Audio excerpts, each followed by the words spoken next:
ไม่ชงข้าไม่ชงคู่ก็เขาไอ้ก็เขามาเลี้ยวขาเลยทั้งไอ้ก็โจกันมาแหละที่ต่อมอบังกับปีเนี่ยเขาคำในคำมาในโดสัตเขานะก็ด้วยจำกันค่าเด็กกว่าเทนเนี่ยก็เขาว่ามันได้มีโดสัตสั่งหลายๆเนี่ยก็ด้วยจำกันค่าอันหันอยู่ย่ามเดือนได้เป็นนาต่อมอบังกับปีย่ามกลางคำ6 คำก็เปิ้นนำไปใจเขาไอ้ก็เขาขิงเบิ้นเลยการเรื่องงานขยโยมันก็ได้มาเลยต่อมอคานะเปิ้นมาด้วยโดสัตกับโยขาทางด้วยน้ำเหมือนจะเข้ามาด้วยในก็ขยโยขาเดี๋ยวไปเขาดังในมันค่าด้วยจำกันค่า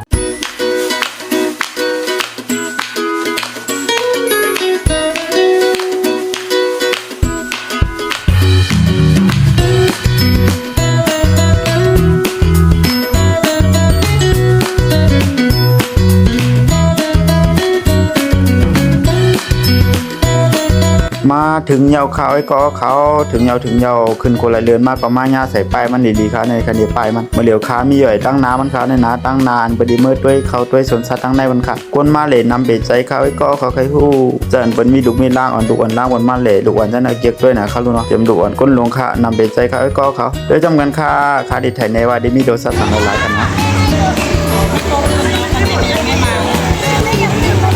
ขาไปเขามาดังในนะมาหันเขาซื้อน้ำนมอ่อยปลาเขาว่าก็เขาใครฮู้1 เต้าใน20 บาทค่ะ1 ขวดนานๆเลี้ยงก็นำก็มีอิดอ่อนไงค่ะก็เขา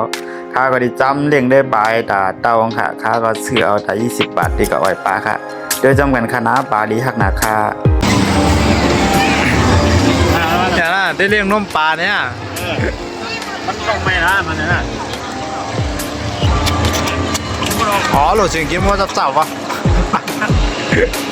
ไปค้าเลี้ยงปลายาก็ไอ้ก็ห้องเข้ามาด้วยอักค้างค่ะนะตอนที่ห้องเหมือนกันได้ค่ะก็หัวทั้งเฮาได้ห้องว่าอักค้างค่ะแต่อักค้างเมืองไทยได้ใหญ่อินค่ะได้เป็นเมืองค่ะได้ตีโดเรียกได้ค่ะเมืองค่ะก็เรียกแต่ค้าอยู่อันนอกคาโลค้าได้ใกล้เอากลางกว่าแล้วพุทธจัดได้ค่ะในเมืองค่ะก็เรียกเล่นนะ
เจ้าพังบอกว่ามาหันมาเขาไอ้ก็เขาใครจำให้ได้คน300อินค่ะลูก